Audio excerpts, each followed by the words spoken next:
What's up YouTube, down here from Zephyr Wargames, bringing you the other deck that was on the poll. So thank you so much to everyone that voted on this. It was very, very close. I think it either finished neck and neck, or by the time I was recording this, it is neck and neck between this and Cosmo. So Cosmo would be going out one night, this is going out the other night, and this is Dream Mirrors. So a TCG exclusive that only received 2 sets of support, and I'm really, really hoping that when the OCG get these, they'll give us a really nice kind of cool card that brings it all together, because the deck itself is awesome. I love the artwork, I love the kind of the lore behind it, the story, the dreams, the mirrors.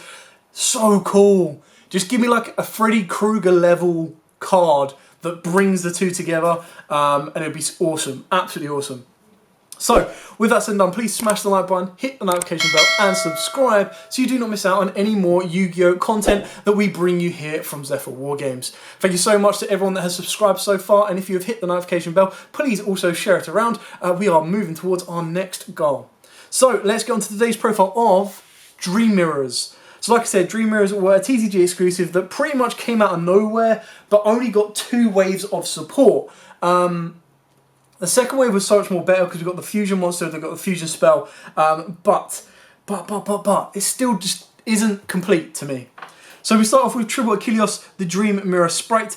This is your go-to card. This is the card you want to get to as early as you possibly can, because basically the way this works, or the way all the Dream Mirrors work, is they tag themselves out to special summon out their dark counterparts. So the dark counterpart for the Sprite is the Dream Mirror Mara. Now you can kind of see the way the artworks work is you've got the dark version in that mirror there, and then you've got the light version in that mirror there, as if they're like back to back, which is really kind of cool.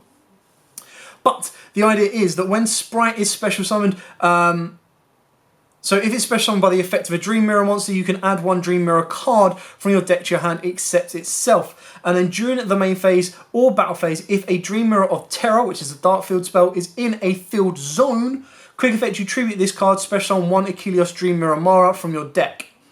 And then that will of course trigger Mara. If this card is special summoned by the effect of a Dream Mirror monster, you special summon 1 Dream Mirror monster from your hand except herself. During the main phase or battle phase, if Dream Mirror of Joy is in a field zone, quick effect, you tribute this card, special on 1 Sprite from your deck. So they basically bounce off of each other. You can only use the effects once per turn, but the idea is you could technically go, you go Mara into Sprite, Sprite then adds you the level 8, you then use Sprite and go into Mara, Mara will then special summon from the hand. So you can see how the synergy works between the two. So after the level 1s, we do play double of the Pathos Dream Mirror Foe and the Dream Mirror Fiend. This is the brand new card, or the newer one that came out in Chaos Impact. So the dark one, if it is special summoned by the effect of a Dream Mirror monster, this card can attack directly this turn. During the main phase or battle phase, if Dream Mirror of Joy is in the field spell, quick effect, tribute it, special summon the light one. If the light one is special summoned by the effect of a Dream Mirror monster, you can target 1 level 8 or lower Dream Mirror monster in your graveyard, except itself, and special summon it in defense position. During the main phase, if the dark field spell is in play, you tag it out for the Mirror Foe. So this gives you your rank 4 play engine. It also gives you the ability to trigger other Dream Mirrors from the graveyard as well. Very, very important, but it is obviously quite defensive as well. Finally, we then play 1 of each of the Morpheus, the Dream Mirror White Knight and the Dream Mirror Black Knight. Purely because they're level 8s, they're a little bit cloggy. The light one isn't as good as the dark one, but they still are very, very important to the deck themselves.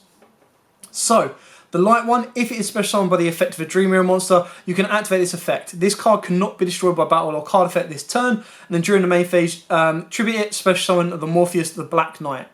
So the Black Knight is, if it is special summoned by the effect of a Dream Mirror monster, you target 1 card in the field and destroy it. So you can kind of see where the power plays come from these 2 cards, but because this one isn't like unaffected by all card effects, it doesn't have that protection that it needs in the modern day game, because they just make Unicorn spin it, game over. And the biggest weakness for this entire archetype is that Ash Blossom is a card. So when you're triggering their effects, if they ash you, not only have you tributed your only line of defense or the only monster on your board, but you've also lost the special summon from the deck as well, and then you're having to build your board back up. So, in order to help this happen, should you get ashed, we do play the 1 Darkest Diablos Lord of Lair, because you tribute your darks to trigger the effects, which allows you to get Diablos on board, which allows you to go into level 8 plays or rank 8 plays. It also allows you to tribute darks to rip a card from your opponent's hand, and you get an untargetable beast on the board.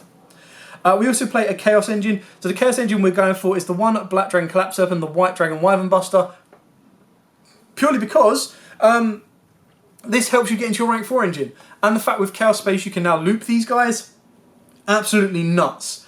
In other profiles that I've seen, what they do is actually play triple Dalius. I only own 1 copy, which is why I've gone with this engine, but I think this engine is really good for rank 4 plays and Chaos plays in general. But if you wanted to, you play triple Dalius, because this is probably the best deck for Dalius. This should have been a Dream Mirror card. But it can't be normal summon. The set must be special summoned by banishing 1 light and dark monster from the graveyard, while a field spell is face up on the field. Your opponent cannot target light or dark monsters you control with card effects. Nice. If only they become unaffected so they couldn't get ashed. You can target cards on the field up to the number of face-up field spells on the field and banish them. Sad days it targets, good days it banishes. And the whole idea of this deck is you're going to give your opponent one of the field spells and you're going to have the other one. So you'll pretty much 9 times out of 10 always be able to banish 2. And then of course we play the best Chaos card from Toon Chaos, and that is of course the Chaos Creator. Everyone should know what this guy does by now. Must be special summoned by banishing 1 light and 1 dark. If you control this card that was special summoned from the hand, you can target 3 banished monsters with different names, special summon 1 of them, and then place the rest on the bottom of the deck. Recycle! So to search these guys out, we do play triple Chaos Space. So the Chaos Space is only going to be able to search you out the Chaos Collector, the Dalius, and the Black and White Wyvern Busters. But then it's also going to be able to recycle these cards as well.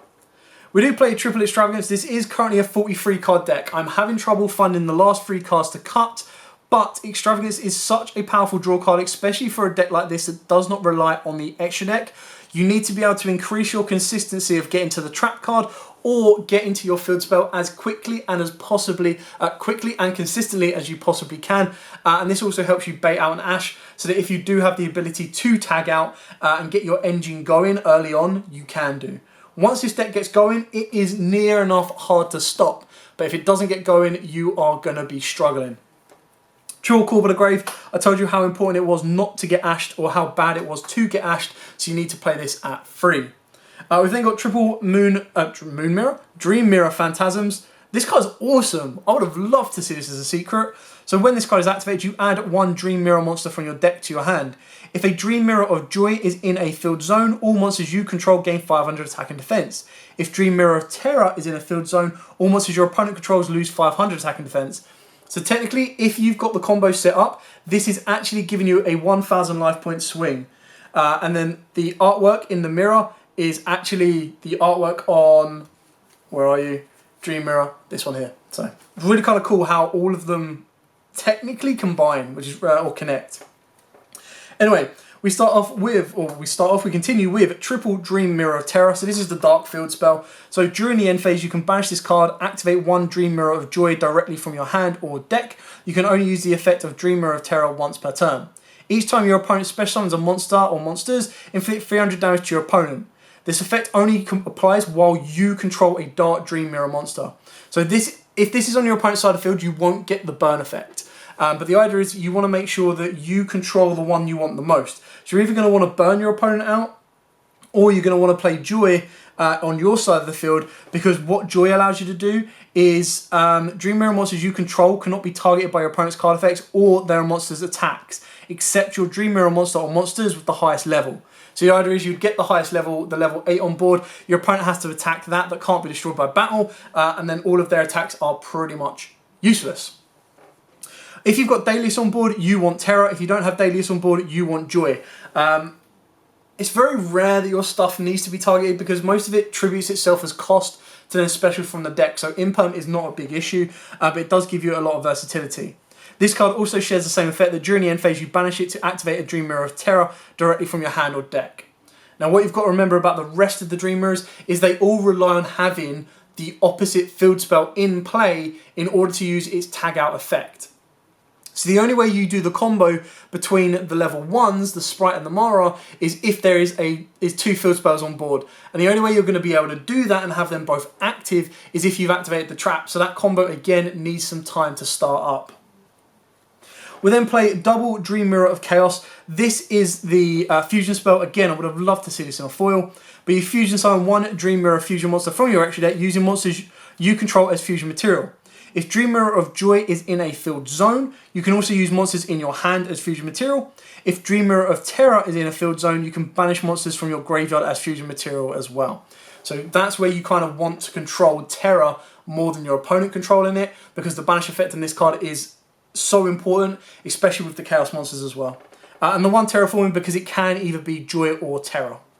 The biggest issue with this deck is you do also rely on 6 field spells, which they do banish themselves to loop them through the deck, but you never really want to have 2 of the same.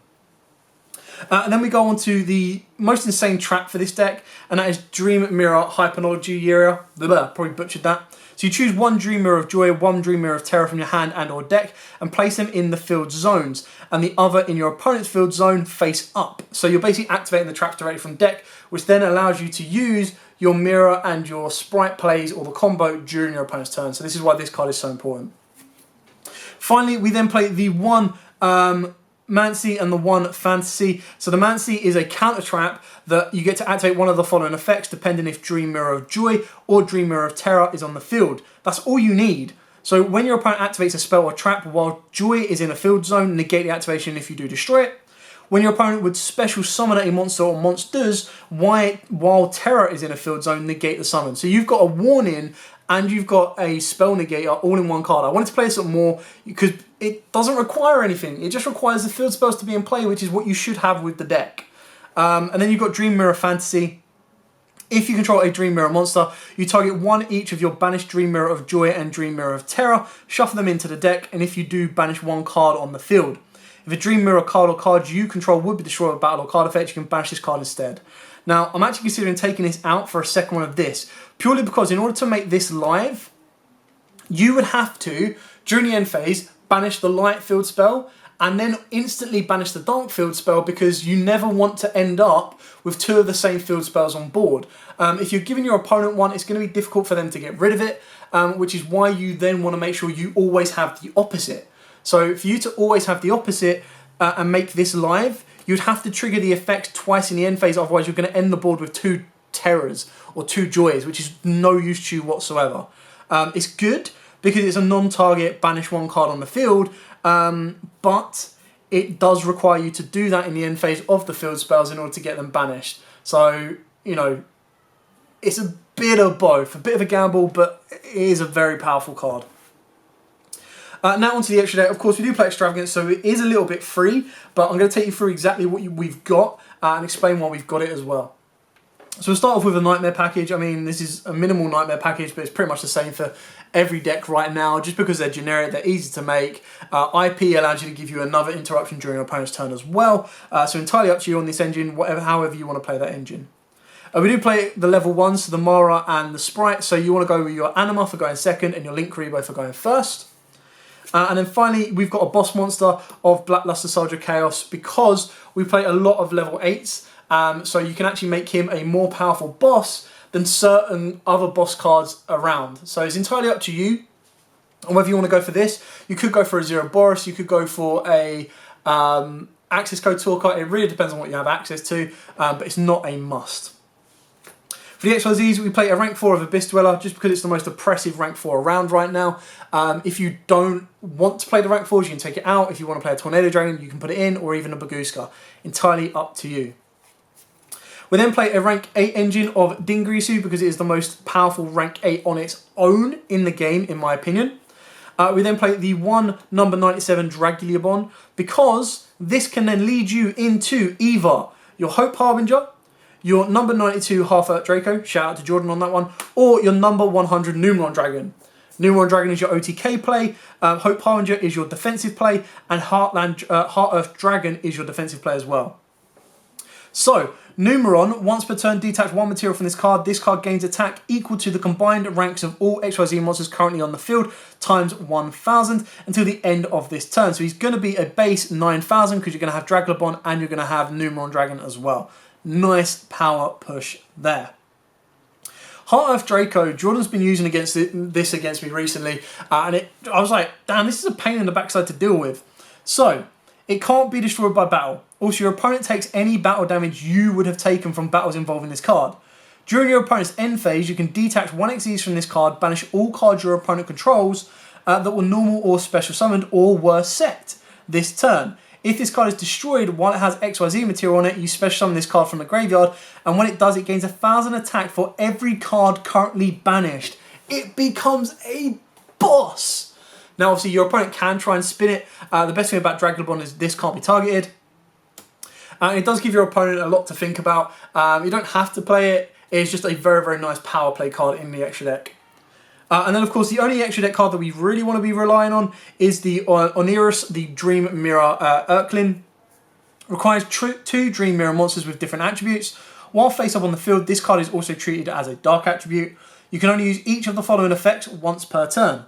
If another monster you control is tributed, except during a damage step, you can target one card on the field, destroy it. Nice. If this card in its owner's possession is destroyed by an opponent's card, you can special summon 1 Dream Mirror monster from your graveyard, except itself. So it is a 3k beta, a 3k defender. It has built-in pop, which doesn't rely on having any of the field spells face up. It is treated as a light and dark. It will gain additional effects from the field spells, and it also gains additional effects if you have... where are you? I'm trying to find it. The Dream Mirror Phantasms. Because this is going to be a 1,000 attack swing. So technically he's going to... this would be like a 3,500 to a 4k. Plus, you've got the field spells in play. And during your turn and your opponent's turn, you're going to be able to tag stuff out to pop cards. So if you had like an IP Masquerena plus this, you're going to be able to pop a card, then spin cards. Plus, you've got your Diablos in the hand as well. And it's just got a lot of power plays to move it forward. Sadly, it's not a level 8. If you wanted to, you could rank these over and kind of see where you go from there to make a rank 10. But it's very rare you're going to get 2 of these on board. You kind of want to get 1 on board and that's your job done from that point on. And that, ladies and gentlemen, is it for the Dream Mirror profile. Again, I hope you like this. I hope this has given you a couple of ideas on your own build. I've tried to make it different. I've tried to make it competitive. And it's a very, very fun deck. I really cannot wait and really hope this got new support. I mean, we had to wait until, Phantom Rage for... Prankies to get support, so I'm happy to wait to get some support on this if it makes it better, and I still believe that the OCG are waiting to get this as well, so when they get TCG exclusives, they usually put a bit of added spice on top of it as well, and make the deck even more compatible and powerful. So, for now, thanks for watching. Don't forget to like, comment, subscribe, share, smash that like button, hit the notification bell, and until next time guys, as always, happy dueling.